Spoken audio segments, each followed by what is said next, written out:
Thank you so much, everyone. Thank you, Alex, and the Canadian Congress team for putting on this timely and very critical event in honor of George Floyd, and to honor his memory and to make sure that we're moving the needle.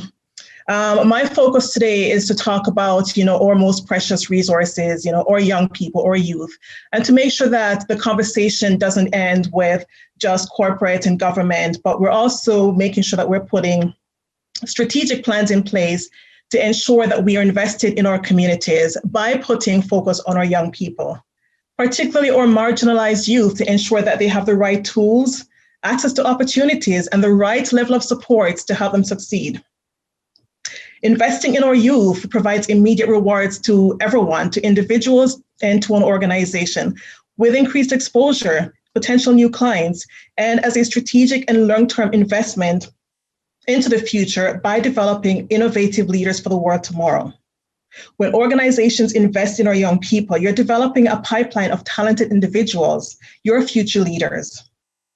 So when you hear the saying, there is no future without our youth, it may sound cliche, but it is a harsh reality.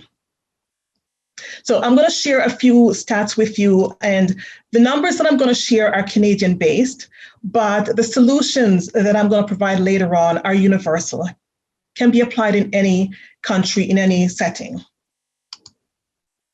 When we look at the numbers, there's about 19.2% of our total population are youth in Canada between the ages of 15 to 29. In 2016, 27% of our youth aged 15 to 30 were identified as members of a visible minority group, compared to just 13% in 1996. That number has steadily increased. The youth unemployment rate in Canada averaged about 14.1% in 1976 until about 2021, reaching an all-time high of 29.10% and a low of 10.20% in May of 2019. Let's look at the double pandemic, the pandemic of systemic racism and the pandemic of COVID-19. Black youth unemployment rate during the pandemic was almost a third of the labor force for this group, at 30.6% compared to non-visible minority youth at 15.6% for those between the ages of 15 to 24 in January 2021.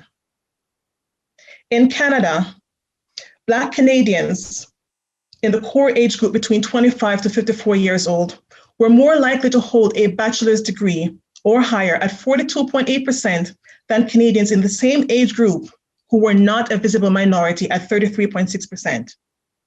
However, Black Canadians with a university degree had a lower employment rate at 86.1% than their non-visible minority counterparts at 91.1%.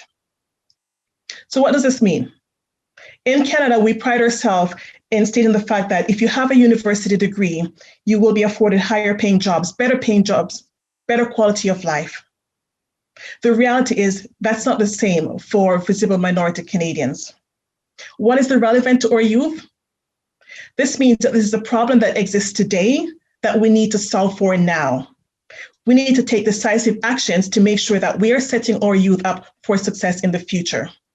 We can't wait to fix this problem 1 year from now, 5 years from now, or 10 years from now. This is something that has to be done now. So what do we know?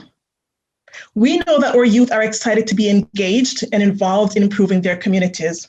We've seen that over the past couple of years, whether it's climate change, whether it's anti-Asian hate, the Black Lives Matter movement, and the very video that has allowed us to be here having this forum today, that video was captured by a young leader.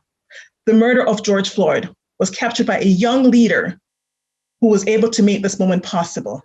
So our young people are engaged and excited to be involved and to make changes in their communities.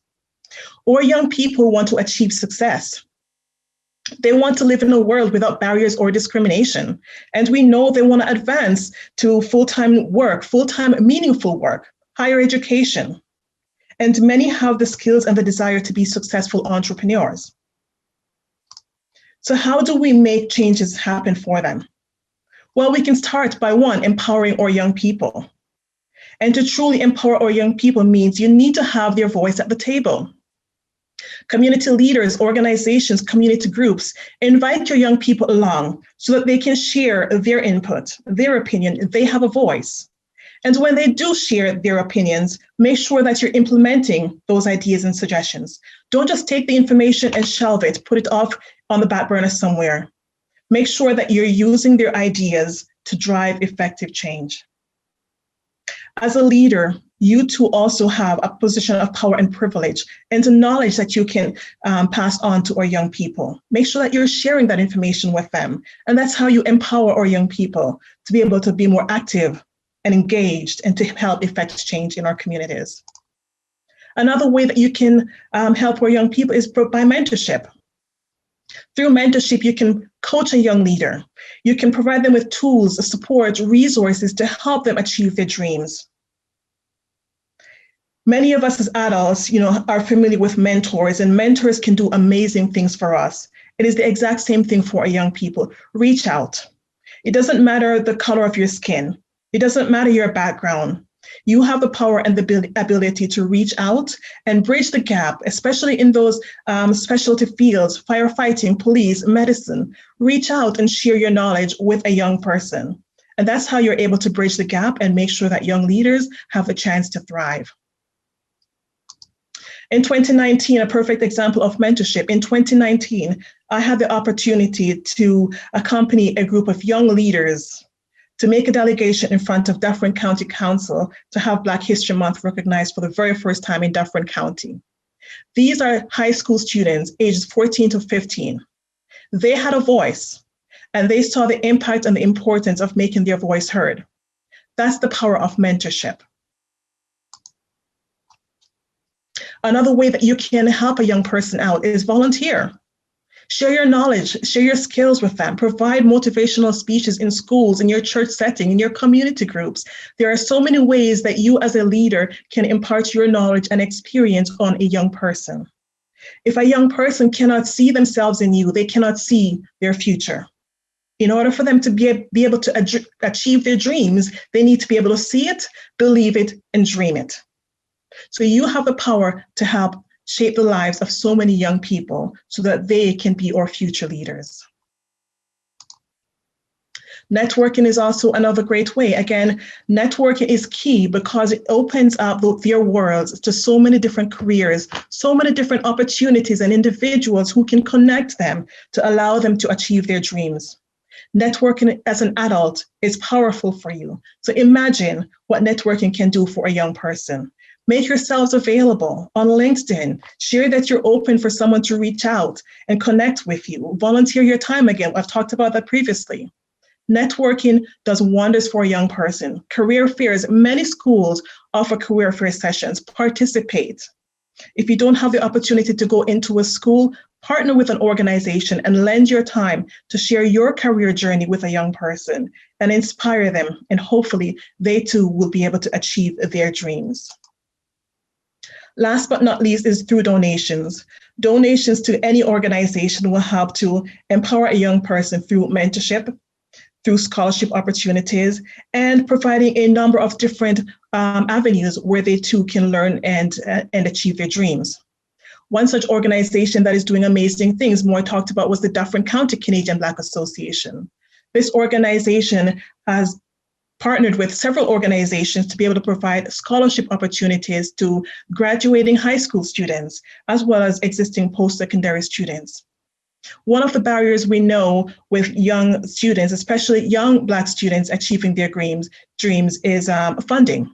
And so through scholarships, we're able to now provide many young individuals with the opportunity to achieve their dreams. So there are so many ways that we can effect changes in our community and impact our young people.